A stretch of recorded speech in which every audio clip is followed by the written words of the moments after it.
back to Who Doesn't Have a Podcast. This week, Daddy's back. Playtime's over, boys. This week, I am joined again by my trustworthy colleagues, Jerome Dowling. Say hi, Jerome. Hi, Jerome. And he may be 25 minutes late, but he's still here. Blessings. So, of course, this week we are talking about the first part of the two-part finale, The Legend of Ruby Sunday. Forgot the name of the episode there. The Legend of Ruby Sunday. But before we do that, we're going to go into our weekly quiz. Dan, as per usual, I've got 3 things to say to you, and one of them's true. It's your job to guess which one's the true one. Are you ready? Yes. But before we carry on, have you finally worked out what the score is? Jerome, don't just pull up some numbers out your arse. I know that face. We don't know what the score is, but that's what for the final week of the season is for. Dan, you're the one who waits for the scores. Dan, did this happen? Famed titty tingler Tom Baker, the 4th Doctor, joined the Brothers of Plummerl, Brothers of Christian Instruction in Jersey. However, he left because he wanted to break each of the 10 commandments in order. Dan, did this happen? Yes. Peter Capaldi's incarnation of our time-traveling hero ditched the screwdriver for a fetching pair of sonic undies when in a scrap. This Doctor's signature move was to confuse the enemy by pulling down his trousers before taking them by surprise by zapping them from the groin. He did it to the Daleks, he did it to the Cybermen, and he did it to the Zygons. It's not that, but carry on. Oh, What? Sorry, go on. Dan, did this happen? Sex symbol Sylvester McCoy, the 7th Doctor, once appeared on Playboy magazine dressed in his signature Time Lord costume, complete with umbrella and question marks as a promo for the upcoming 1996 TV movie where he would eventually regenerate into Withnall hot sauce Paul McGann. Right, it's recap time. Dan, was it that Tom Baker joined a Christian cult but decided to leave because he wanted to break each of the 10 commandments in order? Did Peter Capaldi not have a sonic screwdriver but have sonic underpants? And did he use to confuse his enemies by pulling down his trousers and zapping them from the groin? Or did sex symbol Sylvester McCoy dress up in his full Doctor outfit for Playboy magazine as a promo for the 1996 TV movie? Because that was the Doctor Who audience. Right. So, Dan, talk us through the board. So, Tom Baker was part of a Christian cult?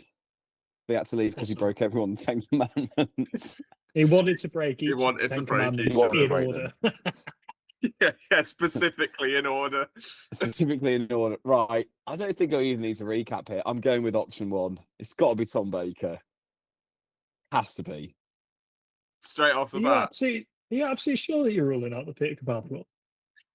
I would know. We would have known through social osmosis if he was zapping Daleks with his penis. All right. We would have known. Would have TikTok, like social media, would have picked that up. Even if I don't watch it, even people who are not on the internet would have known. People without TV licenses. We've seen Sylvester McCoy, and he doesn't give off Playboy vibes. But it makes sense, though, because it was for the TV movie. So it was the first time Doctor Who had got into American Hollywoodization at that point. Okay, I'm going to go for option number 1. Tom Baker, part of a cult, wants to break each of the 10 commandments in order. Drum roll, please, Jerome. That's the worst drum roll I've ever heard in my life. Even by podcast standards, that was wank. There'll be no surprise that this week you are correct. The correct answer is famed titty tingler. Tom Baker, talk us through that reference, Jerome, because didn't he say, what did he say once about? So I believe, and we should just put in a disclaimer here so we don't get sued by Tom Baker at the age of 90. He was on it was just an interview, wasn't it? I think with someone. I don't actually know what it was for, but he was talking about a woman who once came up to him, I think, at like a Comic-Con or something, and she was like, "Oh, you made my titties tickle." Oh yeah, on Doctor Who. And then I think he was saying that he wanted to have that on his tombstone when he finally passed. Well, that's the correct answer. He left because he wanted to break each of the 10 commandments in order. It's the in order that makes that funny, isn't it? Well done, Right. Dan. I think that Well done, Dan. that probably ties the scores or makes it very close, I reckon. Okay. Very well done, Jerome. Really freezing it up there with that really ties up the scores, I think, Dan, off the top of my head. That's actually off the top of my head. That really, yeah, I think we're even now. Now that I'm thinking Now about that we're there, now that we're in quiz mode, I feel You've like always been a terrific friend, Jerome. I'm always there for you, and by always there, I do of course mean never. Let's get into our review of The Legend of Ruby Sunday, this season's penultimate episode of Doctor Who. I thought I'd start with this because I think it's a little bit controversial, and I'm interested to hear your thoughts on it. I wasn't like overly impressed by it. I liked it. I just wasn't completely overly impressed by it, and I'll tell you the reason why. It's because when Russell T Davies said he was coming back to Doctor Who, he said he wouldn't do it if it felt the same as what he did before. And I felt in terms of the finale, this was a very typical Russell T Davies finale, whereas like it's this like universe-wide destruction, this godlike villain who's been brought back from the past. I don't know, it hit all of those same beats. I thought they did it really, really well. But I don't know, I wasn't completely overwhelmed by it. But I thought it was good, and I like that they are tying up a lot of the loose ends. And I thought, in terms of the season as a whole, I thought it's very much like when I look back to the series, I'll probably think of the finale as the thing that I remember the most. And I would have liked there to be more big episodes throughout the series, as opposed to it being like quite like fluff, big episodes at the end, to be honest. But I thought they did it quite well, and I'm excited to see the next one. I'll shut up now. What did you boys think? So I think it's really interesting you mentioned that, Mike, because to be honest with you, like I really love the episode, but I think thinking about it, I was getting, and obviously we'll come on to this, but getting wrapped up in so much historical lore that it was making it exciting for me.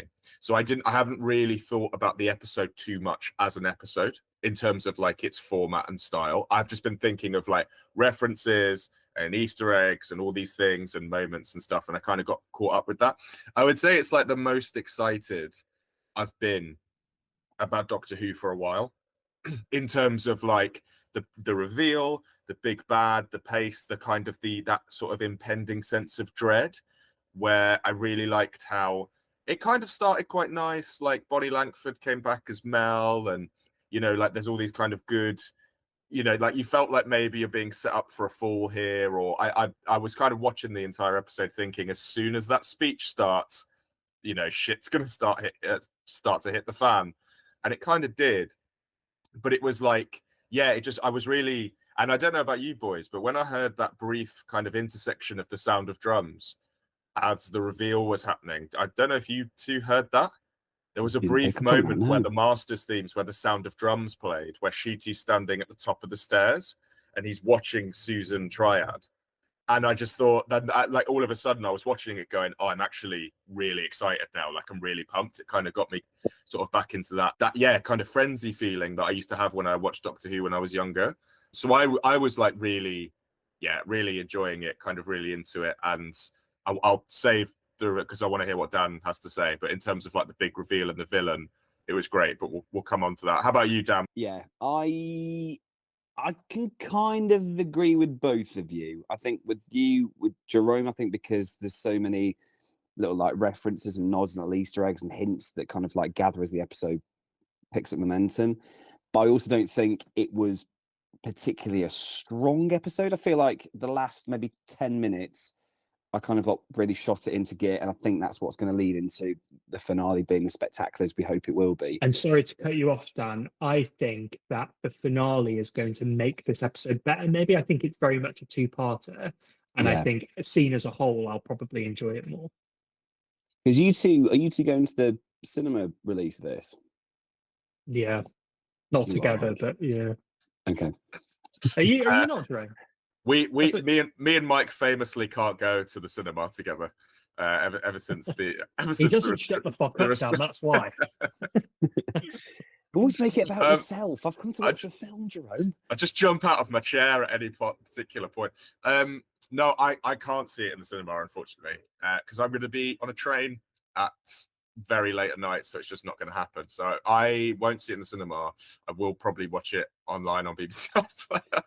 Also, he's gonna back. be like that, Dan. Yeah. This sounds like a real roundabout way of saying I'm banned from the cinema. So, love the intro at the beginning to Rose and all the other characters. That was like typical Rusty Davis. Like, oh, here's the gang. Everyone's friends. This is cool. It's cool to see Rose again amongst everyone else. I love this little line that said, that, oh, look, Ruby, Rose, both shades of red. That was sweet.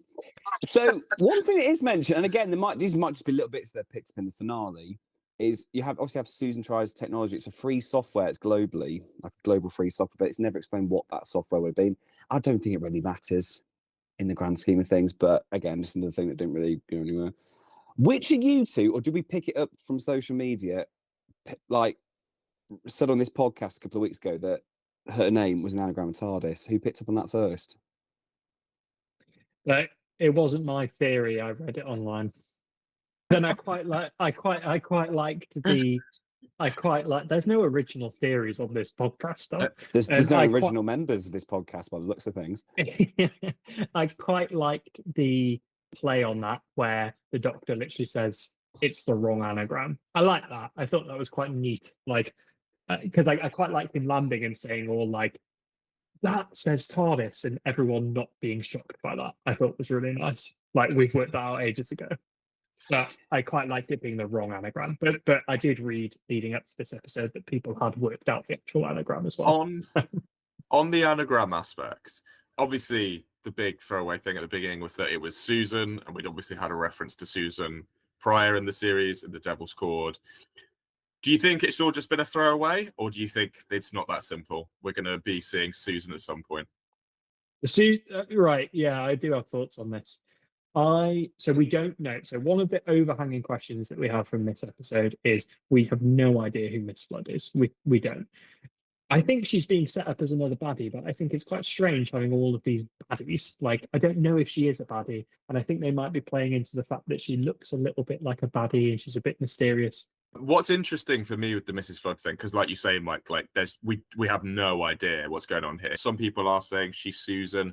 I saw one kind of interesting one that she could be the master that's being parked for now for a later series, in the sense of, because obviously we know about the gold tooth and we know about then like there was a hand with like red nails that took the tooth away, and that it's a case of like how, because obviously Miss Flood knew about Sutek's return. That much is clear from the Legend of Ruby Sunday. She knew it was going to happen. So it's a case of like, how would they have that knowledge? Does that make her potentially a god? Is she one of the gods that is like part of this legion or the pantheon, or is she like in opposition to Sutek? They're giving you a lot of answers in this episode, so they're holding this back for some reason. What would be a good reveal? I don't know if another god is a good reveal. I think it's just a bit like expected. I don't know, but it's going to be. I do agree with you, Mike, that the reveal. I don't know if we get Mrs. Flood's reveal this series, because I think she's been confirmed to be coming back in series 2. I think. So I feel like that might be one. She has actually been spotted on the set of a period episode that they're doing, so dressed up in period outfits, which I think might lend maybe some merit to being a friend of the Doctor's who then travels with the Doctor. Maybe I think there's been so many drops of Susan like this. You know, he literally for like the first time ever in recent memory says, "I had a granddaughter" in this episode.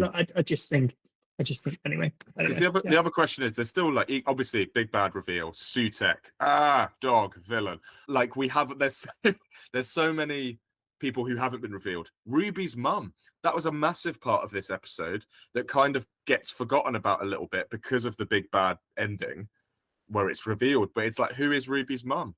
There's been theories about that. Is that Susan? Is that kind of, some people have put like, is that Trickster? Is that kind of River Song? There's been all of these crazy kind of theories about who Ruby's mum is. And yeah, I'm not sure. What do you think? I'm still partially convinced that Mrs. Flood is some relation to Ruby. Potentially a mum, potentially something else. Maybe she was born as an after result of something to do with the TARDIS. I have absolutely no idea. But I still think there's some link there, because you wouldn't make the point of establishing or trying to mention the typical age of someone that would give up their child if it wasn't going to kind of like have some repercussion in the next I quite episode. like the idea that she never technically abandoned Ruby because it hurt her so much she moved next door and she's watched Ruby grow up from next door. Yeah. So because this is what we've got rolling into next episode. A lot of the answers have been given to us now, so we know who Susan Twist is now, and we know that we know what's been going wrong with the TARDIS. Sutek's been wrapped around it, and the two big things we still have are who is Ruby's mum and who is Miss Flood. And I think I agree with Dan. I think there's really something nice and emotional about her living next door. So using both your knowledge eye here, which character, or when was the last time we saw the Doctor's granddaughter in Doctor Who? Not so predominantly with William Hartnell. Okay. Because he actually abandoned her. I think there was she meets this guy and she seems to be having this like romantic relationship, and then the Doctor comes to the opinion that in order to best protect Susan, it's best that he leaves her behind. And he's like, I think he fears basically she's been in danger a few times in the series up to this point, and I think he just goes, I can't lose you. So he like abandons her on Earth and goes off, gets new companions. But then I do think, and I have to double check this, but I do think she does come back in the 5 Doctors special. That was the first 5 Doctors. That would have been somewhere like mid-70s. And it was, I might be wrong about that. I think she does feature in that. I think. But enough that you mentioned that. Is that the same episode where we last see the time window? So this is something I wanted to come on to, which is because really one of the characters does mention that we were told explicitly not to use this back in the 70s. Yeah. So it's interesting, like this relationship between, and I know Mike will probably want to come on this because I know Mike's got some thoughts on UNIT as well. But like the relationship between UNIT and the Doctor and the way it has evolved over the decades has been really interesting. So like the big one to point at is John Pertwee in the classic series, because his Doctor basically spends the entirety of his run on Earth because he's been banished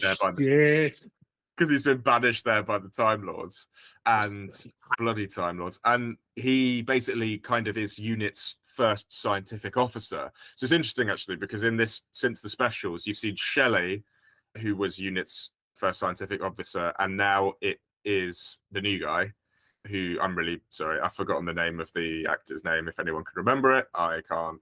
It's Lenny something. I don't know if it's Lenny James. I thought he was really good in it as well. Lenny actually, I think he was very convincing. But he's using voice. If you just search with your voice, on a podcast. So Jerome, sorry, Lenny Doctor Who. Lenny, Dan's like Lenny James. I'm not Lenny Henry. Lenny Henry was famously UNIT's first scientific officer. Lenny Henry was in Doctor Who in Peter in Jenny Whittaker's. He was. He was indeed. Was he? Which episode was that? It wasn't the spiders, was it? It was Lenny Rush. Lenny Rush. Lenny Rush. Sorry. Lenny Rush. Lenny Rush. So anyway, John Pertwee, Tom Baker, and then the time window. So in Pyramids of Mars, they have something called the time tunnel, which is how Sutek tries to return initially. What's happened to your hair? Sorry. We're making this really hard. Sorry. Whatever. Anyway, there's the time tunnel for about 7 million times. And my theory is, boys, is it basically the time window? To cut it nice and short for you, is this a time continuation? Tunnel leads up to the time window. Is the continuation of the time tunnel where Sutek basically initially tried to come back the first time? Is this the fact that they opened the time window in UNIT's new headquarters, which in Pyramids of Mars was their old headquarters? Is this kind of a continual space whereby Sutek has been able to kind of travel and move through time without kind of leaving the eternity corridor, which if you have no idea what that is, watch Pyramids of Mars and you'll find out.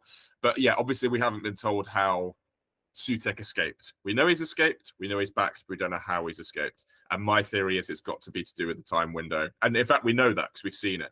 But there has to be something in terms of like a fixed moment in time whereby the TARDIS landed in the Church of Ruby Road and maybe that's where the connection happened, or so I don't know, something like that. Okay. And as we know, time's Okay. not linear, so all of this stuff could have happened way out of loop, because we know Tennant's Doctor, 14th Doctor, has heard the TARDIS sort of growling in the way it has been. So yeah. Yeah. Well, speaking of previous Doctors, this is the first time we get a proper explanation of regeneration. So it's like another one of those kind of like, here's what you missed if you just started watching, like a brief bit about regeneration. So do you think that is going to? I mean, I just think that sets up Susan, right? I mean, I'd assume, yeah, I'd assume you wouldn't just Is mention it- regeneration so soon after a regeneration, would you? Bringing Susan back as a different actor. Is that a Natalia Imbruglia song? bringing Susan back? That's Justin Timberlake, isn't it? Bringing Susan back. Yeah. I won't be doing that again. Right. So bringing her back, and I think they are going to do that because why set her up so much? And I think it probably is Mrs. Flood. Is that not just a big? Because Carol Ann Ford, the original actor who plays Susan, is still around, right? Is that Yeah, not? boy. So is that not a? Is that not like a? Why would they not bring her back unless they're going to show her regeneration? I don't. Well, I, go on, Dan. I think you wanted to say something there, Anna. No, I just think it's a bit suspect that you would bring up the idea, or you bring up the idea of regeneration if you wanted to use it like 7 episodes previously. As in, they did rebrand this as season 1, didn't they? Like they're kind of going into this assuming that people haven't even seen the 60th anniversary, really. Yeah, there's a lot. I have 2 I know what words you mean. for you boys. I have 2 words for you, and those 2 words are Sian Clifford. Who is Sian Clifford playing? I'll tell you, she's playing next week. She's credited as Kind Woman. And if you look up Sian Clifford, right, and this goes back actually to what Mike was saying about the London voice thing. Sian Clifford. If you go and have a look at Sian Clifford, then you will find that she doesn't look too dissimilar from Carol Ann Ford. And I did see on Doctor Who Unleashed that Russell T Davies, in his hint for next series, said the only hope is a kind woman or something. Well, yeah. Here you go. So Yeah. the official blurb for next Saturday's finale episode: the Doctor has lost. His ageless enemy reigns supreme, and a shadow falls over creation. Nothing can stop the devastation, except one woman. So is this woman then? Is this woman this kind woman, Sian Clifford? Is that what you said your own? Is that the actor's name? That's So what she's Sian- been. That's Sian what Cl- she's been So credited do you reckon as she's- Kind Do you reckon Woman. she's Ruby's mum? Do you reckon she's Ruby's mum? Could And do you be. reckon, is Ruby Sunday the antidote to Sutek, and is this kind woman Ruby's mum? And Ruby's and she sets up this chain of events where Ruby ends up with the Doctor by dropping her at this church on Ruby Road on Christmas Day. Oh, so the one thing I want to know, and none of us have mentioned this yet, but I am genuinely curious: how the fuck do you pull that much information from the world's crappiest VHS? It reminded me. Have you ever seen that classic meme of someone? It's like zoom in on that, and then someone zooms in on like this video, and then it becomes like ultra HD, like crystal clear. Yeah, it's Because a bit like that, isn't it? the 6 seconds that we saw of that was nothing but very, very pale snow. How do you build a word from one angle of CCTV? Why am I so how is that possible? Why is no one asking that question? Why am I the only one asking? Am I losing my mind? What? Why How is is that the red possible? hair got even crazier? What's going on with your hair? What's happening? I rubbed an old VHS tape across my head, and it's the static electricity. One thing I will say though, in that scene in particular, Lenny Rush, absolutely brilliant. Not just in that scene, but I think the whole episode. He He's is a good actor. fantastic. He's a good actor, isn't he? So good in this. Probably suits Doctor Who. Also, Kate Lethbridge Stewart, Mike, do you want to talk about that and really kind of being pissed off by the Doctor? Yes. 'Cause I know you were saying that. So, another theory I've got is that they make a point of showing how angry Kate is with the Doctor, and they make a point, and then done this twice now, of showing how concerned she is about the welfare of her staff. I don't know if you guys remember in The Giggle, but when the Yes. toy maker basically just throws those unit soldiers off the roof, and also just like turns some of them into bubbles, whatever. She's really, really distressed by it. And you can tell that she hated the Doctor swanning his way in, doing away with protocol, like inviting Ruby's mum in, for example. All this stuff, just not having a sort of respect for the rules of the organization, and then putting someone's life in danger and essentially getting them killed. I think it sets up Unit as a potential frenemy to the Doctor going forward. I don't think that, because I think I can easily see over the next few years of Russell T Davies's Doctor Who plan, maybe a Unit spin-off, but maybe literally having Unit as a bit of an enemy to the Doctor, to be honest, because I mean he did essentially just kill this guy. She does mention that as well. I think, was it in the Giggle or another point where she was like, on occasion, she's like, I adore that man. On occasions, he's been like the best of friends. On occasions, we've had to fight against him. We've had to fight in spite It was in of 73 yards. It was in 73 yards. Where she says that, and so I think there's probably weight to that in terms of like the building up of all the kind of the lore around that relationship. And Unit definitely could, but also I think it runs both ways, because I think the Doctor's also, I mean, he laughs at their technology as well, where he's just like, when he first walks into the time window and he's like primitive, do you know, when he's like really like, he's kind of, he's mocking them, but it's also due to the fact that he's told them they can't use this stuff. Like he was the authority behind it. So. They might decide that they need this technology to fight off threats, and they need to ignore the Doctor. I'm also just thinking, like, if I was like show running Doctor Who, how do you increase the jeopardy year on year? Because like we were saying at the start, this finale feels very much like a sort of Russell T Davies finale from years gone by. I don't think it's treading too much new ground in terms of the big reveal of the baddie and whatever. I know it's a different essence of baddie, but whatever. Is it that they create a story moving forward now where Unit pit off against the Doctor, and the danger and the drama is so much closer to home, like, because and they make it quite ambiguous in terms of who's right and who's wrong, because the Doctor's wrong. Like, the Doctor put this man's life in danger by being reckless, and Kate specifically was like very much, her orders got ignored, and she's a very powerful woman. I think Kate could probably go to a point where she's displeased with the Doctor, but because of the history with her dad, I don't know if she could ever hate him,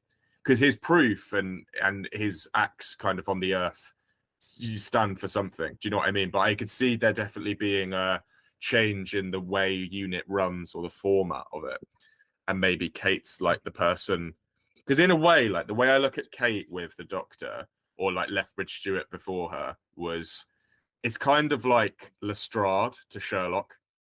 Like, I know I'm drawing a thing there, but you know, in terms of like that extra detective who kind of supplies the resources when they're needed. Like, you've got the genius intellect, and you've got the one who solves it and does all the clever shit, and then you've got the person who is like, turns out we're taking on a spy network that covers all of Eastern Europe. Like, I'm probably going to need a little manpower here. It's kind of like that sort of relationship. So I feel like, I don't know. It'd be interesting. I wanted to mention this as well because I knew, I don't know whether anyone else, but if I knew from the get-go, the minute they mentioned Harriet inside Unit, I thought, yeah, she's involved in this somehow. I just thought she was a new character. That surprised me a little bit. So someone made the point, so this is on a website called Vulture, someone made the point, and I've got to agree with this. Morris checks the probability of a trap throughout the episode. And no, we're all focused on Sutek now, but maybe the trickster truthers shouldn't give up yet on their theories that the god of traps will play a role in the finale. Because we also get a list of the other gods as well running through the monologue that takes over in that final scene when the dog appears. So I don't think we're going to see just one. I think we're going to see maybe all of them. Part of me is a bit like, well, because why would too many at the same gods time? Well, there is, but why again? And I don't know why it takes me back to the whole cinema thing. The only reason you put it in the cinema is if it was going to be if it was going to look good on a big screen. And I feel like Doctor Who would probably try with the idea of multiple baddies kind of go, and then like how the Doctor has to take them all down. And it's a bit blue sky, but I feel like there was a rumor a while ago where, before this season aired, that one of the spin-offs that we were going to get were going to concentrate on some of the baddies in Doctor Who. Oh, I don't know if really? that's linked at all. Yeah. It'd be cool. Okay. It'd be really cool. Good. I remember seeing the teaser for next week, and I think it was shown on the original trailer of like the sandstorm that came and was destroying London. Yeah. And everyone who just having the God theories before was like, oh, sand, Sutek, why did I not put 2 and 2 together? 1973. But I do think that like it's so obviously like we'll get on to like the dog and stuff. But in terms of historical accuracy, like they followed, it's an updated version of the one from Pyramid of Mars. Because like Sutek's true form I've got a question, is like sorry, animalistic. Go. I've got a question. Is Sutek's real form this dog or the Susan Tech old woman? So the real form is the dog. That's the true form. Because so what's interesting is in Pyramid of Mars, and again I don't want to do too many spoilers because I encourage you, both of you, and also anyone who's watching to go and watch Pyramid of Mars. But the Harriet character is like Harbinger, right? And it's like the forewarning of doom and stuff. And Sutek in Pyramid of Mars always operates through another. So like they operate through someone else. And what's really interesting is I don't know if you have seen like slowed down stills of the next time the Empire of Death teaser trailer, but there is one clip of the TARDIS looking particularly possessed. It's all like red and green and stuff, and there is someone at the controls. And initially, everyone was losing their mind, thinking, "Oh my god, it looks like the 14th Doctor." There's like white It's sleeves Harriet, on isn't it? and a waistcoat, yes. and it's Harriet. Well, I think there seems to be a lot more confirmation it's Harriet. Now, what's interesting is that Sutek's done this before. So obviously, like the thing I wanted to go on to was the relationship. Clearly, yeah, there it is. Yeah, very down nice. screen between Sutek and the TARDIS, because Sutek previously, again, I won't spoil it too much, but he is able to basically operate the TARDIS or get access to the TARDIS in Pyramid of Mars, but in that particular one, you have to watch it to find out because I don't want to give stuff away. But it's like there's a relationship between Sutek and the TARDIS. Now, what's interesting is obviously rule number 1: the Doctor lies. But in terms of theory, the TARDIS controls are meant to be isomorphic. So they only respond to either the Doctor or people who have kind of prior knowledge or experience or some sort of like Gallifreyan Time Lord gene. So, for example, the Master, understandable why they can pilot the TARDIS and steal it because they are a Time Lord. They understand like TARDIS technology. River Song is a child of the TARDIS. So it would therefore make sense that she would be able to fly the TARDIS and pilot. But there have been other occasions where that isn't true. And obviously we do know the Doctor lies as kind of rule number 1. But Harriet isn't someone who falls into the isomorphic range. So it'll be really interesting to see how she's able to, 1, gain access to the TARDIS, and 2, look like she's piloting it. So under Sutek's influence, clearly. Has Sutek then been inside the TARDIS or wrapped around the TARDIS since Pyramid of Mars? This is the question, isn't it? It's how long has the influence over the TARDIS been and active? Is that why he's the one who waits? Because obviously this influence over the TARDIS and the TARDIS groaning seems to have only been a thing since the Star Beast, and that was before Shooty's Doctor split it in 2 with his hammer. Yeah. So it wasn't because of that. So it's only seems to have been a thing since the Star Beast, and we've seen the TARDIS crash land on multiple occasions since that episode. So obviously that's setting up the fact that there's something wrong with the TARDIS alongside the groaning. And apparently also, I was reading this before we started, apparently in the credit sequence, in the little bit of the bit on top of the TARDIS where it zooms in on top of the TARDIS, there's like an evil eye in it. So it's kind of been hinted that something's been going on even in the credits. So why has it only been activated now then? Because I assume that's why he's the one who waits, because he's been in the TARDIS since the Pyramid of Mars. Because the question is, episode. the question is like, how was Sutek able to escape? Because the Doctor, spoiler alert, traps him in something called the Eternity Corridor. So how was Sutek able to escape the Eternity Corridor, and was it through the use of the TARDIS? Because the TARDIS has technically never been in the Eternity Corridor. but Sutak has previously had access to the TARDIS. So, yeah, I don't have the answers, but it's just interesting to know, because obviously from the trailer we can see that like the Harbinger or someone who is under Sutak's influence has access to the TARDIS. They are able to use it. But then what's really interesting is we also see in that same Next Time trailer shots of Ncuti and Millie in the TARDIS, what appears to be the same TARDIS. Now, we also know that the memory TARDIS is going to play a part in this episode, and there's going to be a Tales of TARDIS released on Thursday. So the question of how the two TARDISes can coexist, where one is possessed, one clearly has Ncuti and Millie in control of it, and there's another one with the memory TARDIS. It's like, how many TARDISes are in flux here? Do you know what I mean? Don't forget David Tennant. And don't forget David Tennant. Now, do I think we're going to see Tennant in the next episode? No, I don't. But it doesn't mean we won't annoys me, him. you know, because I know that he's not going to appear, but I know this is a problem I don't think that Marvel's. I know this is a thing that Marvel's had for years in terms of like, where were these other superheroes during this massive thing? But like the Doctor, what's the other Doctor doing at this moment in time when this sandstorm is coming through? Unless the Doctor gets caught in, unless they explain it, and that Doctor dies. I don't know, but I mean, it does make having David Tennant around does make it a bit difficult when all of these big things happen, because you're like, where is he? What is he doing?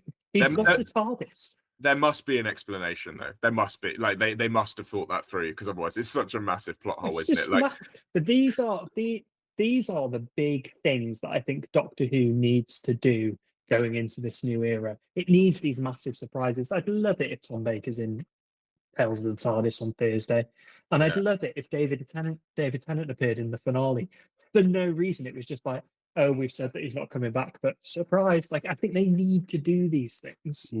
Yeah. Especially when you've established this whole multiverse of, you know, the Doctors can coexist. I've got quite high hopes for the next episode, because I want to see it all tied up nicely, and I want to see some shocks and surprises. Like, I don't know, maybe I'm being unfair. I think, yeah, to be honest, I think this episode, maybe one of the reasons it's frustrating as well, is that it actually, I know it solved a lot, but it actually asked more questions than it answered. And I think that's maybe what people were, it answered the big one, who is the one that waits? Boom, there you go, we've given you that. But it actually asked a lot of other questions that made you go, hang on. Because really, like, the Sutek thing, it's the bit everyone's talking about. But it really wasn't the biggest part of the episode. So much was spent on that time window section. Like a good 20, 25 minutes, which it was. Yeah. And obviously Sutek played a part in that, because of like when the black cloud sort of formed. Obviously then it became about that. But before that, it was so much about, who is the woman? Did anyone see her? Did anyone like working at times and stuff? There were so many other questions that were being asked. It was, To me, that was all more interesting than the Sutek thing. And I will say this about the Sutek thing. I enjoyed both iterations of Sutek. I enjoyed the cloud around the TARDIS. I thought it was amazing. And the cloud in the time window, I thought was really scary. And I thought that Susan Twist's old decrepit Sutek was really cool. That's creepy. What did you both think about the dog? I don't know. I feel like the Sutek's face kind of appearing within Susan and within Harriet was more terrifying than the dog. Yeah, me too. And I felt that had more of an impact, that kind of like possessive nature of it. Again, like, I'm very naive to the kind of folklore of Sutek and kind of the apparition of a dog and all that kind of stuff. So I don't feel like I'm in the best position to kind of critique it, but I feel like possibly they could have gone more terrifying with it, but maybe I get the feeling that someone said, that's too scary, dial it back a bit. And that's maybe why we've ended up with this kind of like more of a freak, like, not even freaky, but like a bit more of like a unnerving character than a scary one. I don't know. It looked like a Scooby-Doo villain from that second live-action Scooby-Doo film. You know what? Absolutely. Yes. Yeah. See, I just didn't think the CGI was good enough. I was like, what's going on there? Look at it again. I get what you said. I don't actually think it was that bad. I really don't. I thought it was obviously, like there was the dog aspect, if you're like, oh wow, and like the really close up of the nostrils and stuff. But I actually think I really liked it personally. I did. Okay. I thought it was like a really good reveal, like the whole build up. And obviously, like I totally take Dan's point. I've seen Pyramids of Mars. I've seen like kind of what the true formation is and stuff. And also, it does link into the Egyptian aspect of like when you look at deities like the Satan deity and like Egyptian culture, and kind of looking in at sort of the Romans as well, like animals often feature as like beasts and creatures and gods in mythology. So I think like Horus, or like, I'm going into territory I really don't know too much about it, but like there's like, I think it's the falcon, or there's birds kind of signify like creatures of light and good and hope and all these things, whereas like, is it Cerberus, or like there's dogs feature as kind of like the underworld, and kind of like really sort of like the werewolf aspect, or the, you know, really like sharp teeth, raise, all of these things kind of. So I do understand where the link comes from, and I think like it will, to be fair, we've only had a reveal so far. I feel like the jury's out for the next episode in terms of like seeing the menace behind it. One cool thing I do want to mention, and maybe you were going to mention this as trivia, Mike, so I hope I'm not stepping on toes, but it's the original voice actor from 1973. It's Gabriel Wolf is doing Sutek, who I believe is 91. So fair fucking play. And is that the it. actor that Russell T Davies was hinting at?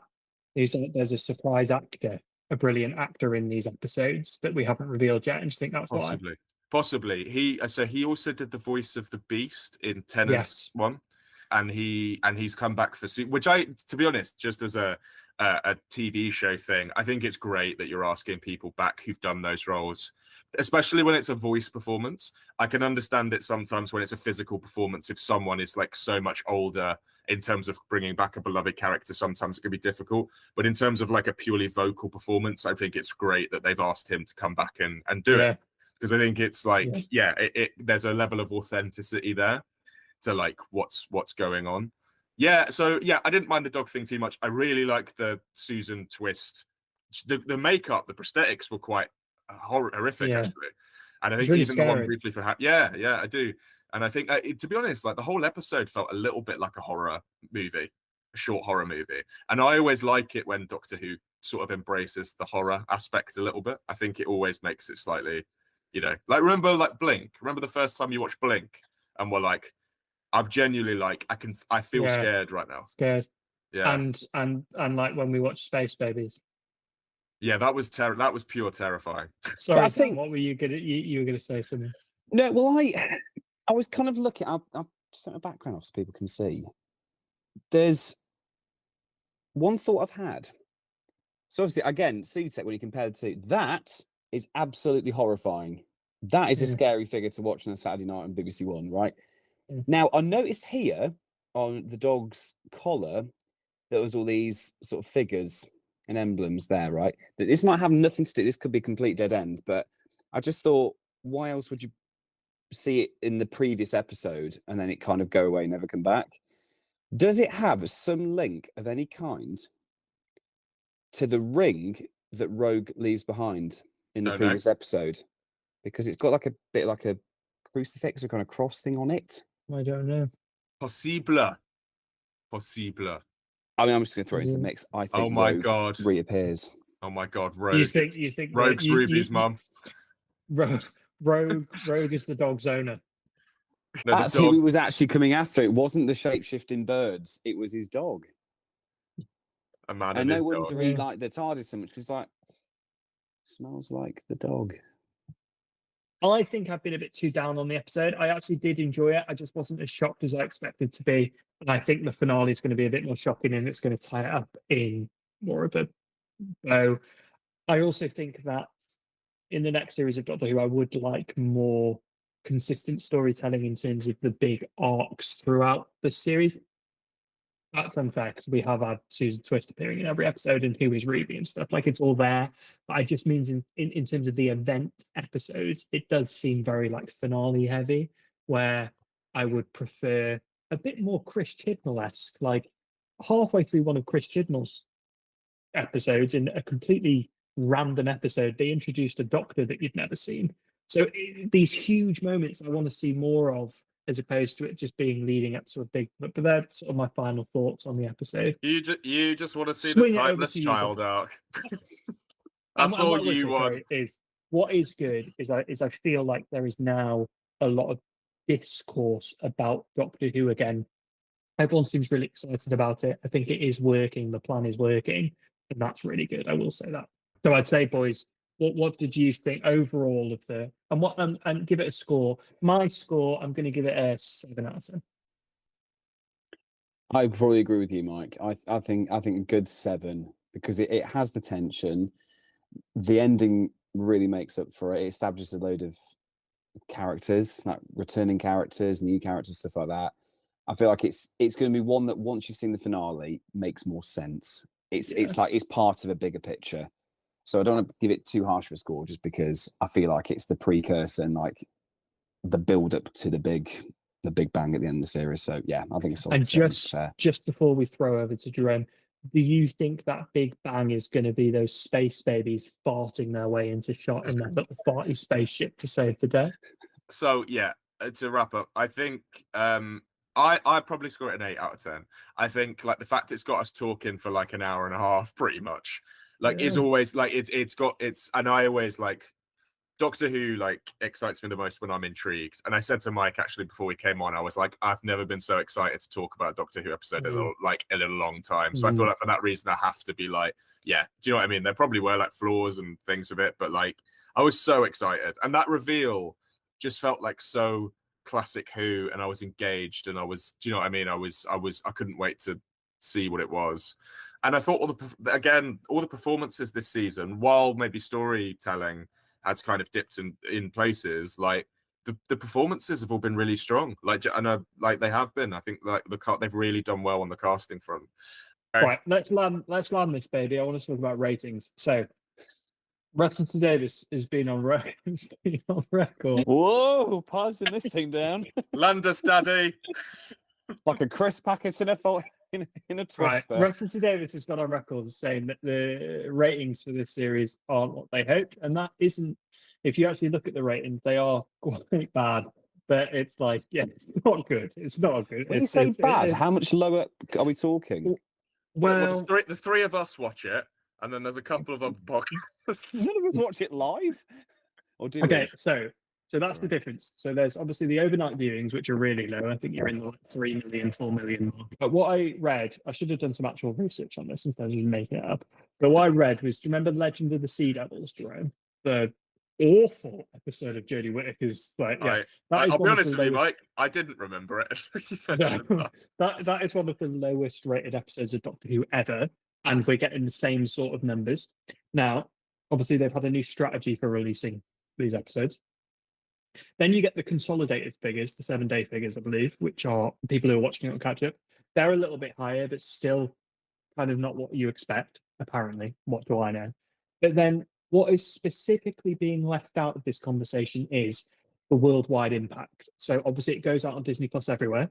Mm-hmm. And as far as I'm concerned, all know about Disney Plus don't actually reveal their ratings for pretty much anything.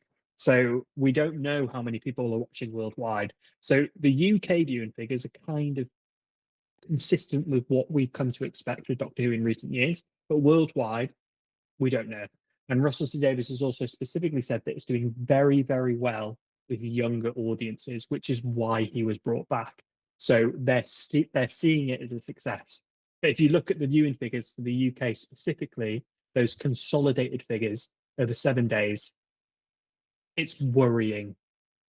Well, I've just pulled up the list here. So episode 1 and the overnights, when we broadcast on BBC One, pulled in 2.6 million viewers. And then if you count in all like the 7-day bonuses, it pulls it up to about 4 million. The most recent one we've had, episode 5 that contains everything, the combined viewing figures for that was 3.38 million. And then last week's episode pulled in just over 2 million. So now, the thing you could kind of argue with that is on Saturday nights in the build up to that, what have you got on the other side? Britain's Got Talent or that kind of stuff, which is always going to be stiff competition for the Beeb. But again, is this not like a byproduct, like you mentioned, of the streaming generation and the fact that not as many people are watching these things live as they would do But they're the consolidated figures, though, right? So we've got the consolidated 7-day figures for all of the episodes, pretty much, apart from the most recent one. So from episode 1 to episode 5, we go from 4 million, 3.9, 3.5, 4, 3.3. Now, that is quite Which is disappointing. Quite surprising considering how much of a reboot this has had, or how much of like its broadcast it's had. To be honest with you, I think that over time it will improve after the first series, and the fact that they've already block booked series 2 and series 3, like I think it will improve. I think as well, like for a lot of people, maybe like I don't know about you boys, but when so you've interesting. Been talking... So I'm so sorry to interrupt this. I've just sorry. found the viewing figures for the final results for the viewing figures for Tennant's triple episodes for the 60th. You said that like you're about to announce an X Factor result. You touched your ear. The first of the specials. The Star Beast final rating is 8.36 million. That's like more. So That's David good, Tennant's isn't it? return as Doctor Who pulled in 4 times as many people as, or actually no, if you clear the thing, it's twice as many people as the first episode this season. So we went from 8.36, then you had Wild Blue Yonder, which was 8.3, and The Giggle with 7.91. Yeah. I think it's when you talk to people about Doctor Who that isn't us, I know, hard to believe. Do you find that a lot of people I know who used to watch Doctor Who maybe don't watch Doctor Who anymore because they just didn't know where they were with it in terms of story and stuff, or like, you know, when they were tuned in like Russell and Eccleston and Tennant initially, and maybe into Matt Smith, like it was episode by episode, and then there was a finale where like something would happen, there was a resolution, right?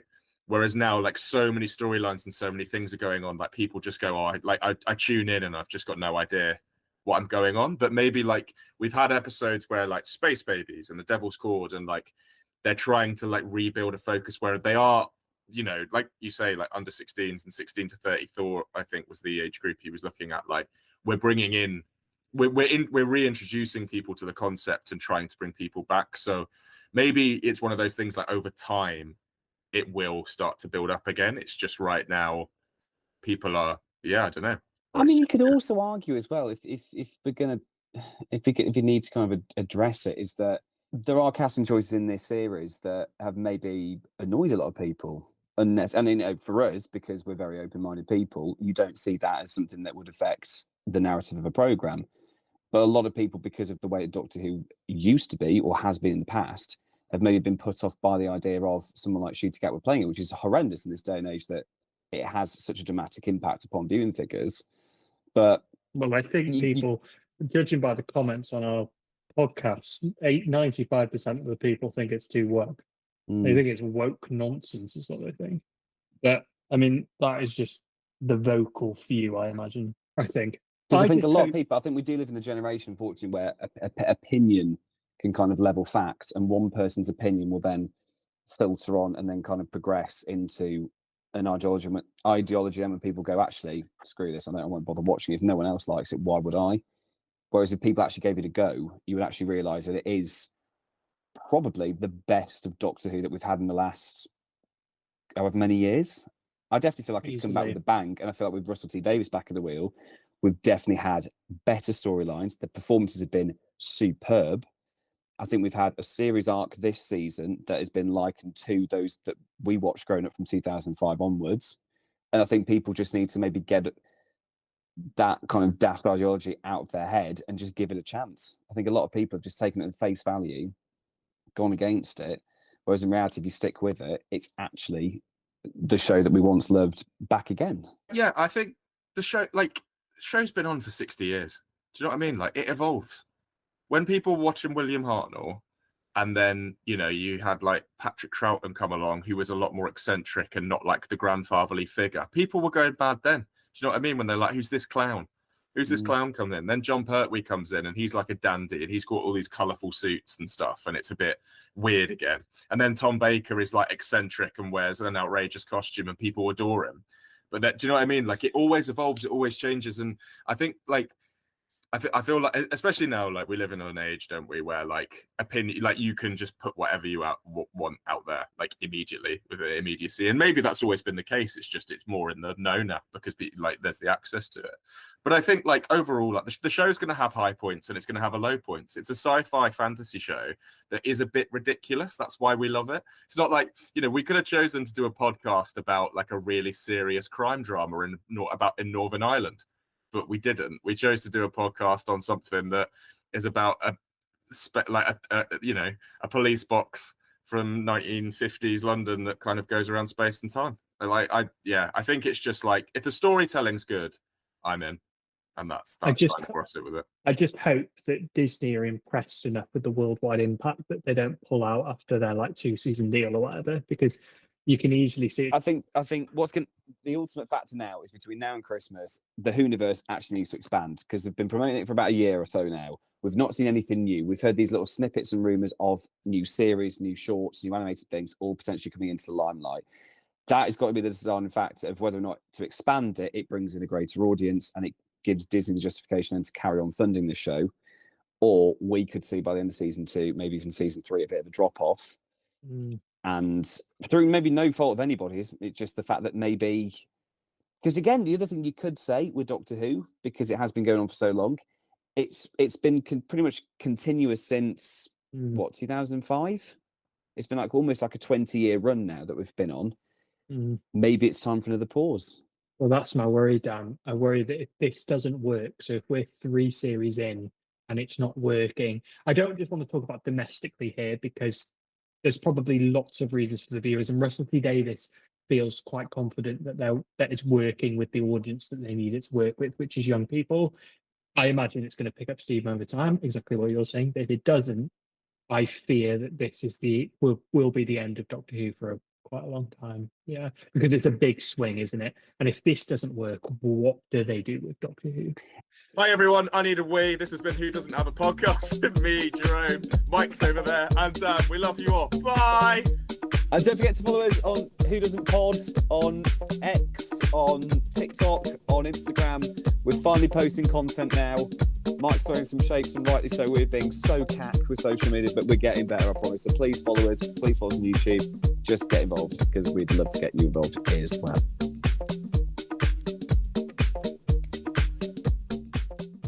If you like this YouTube video, please consider liking, sharing, and subscribing.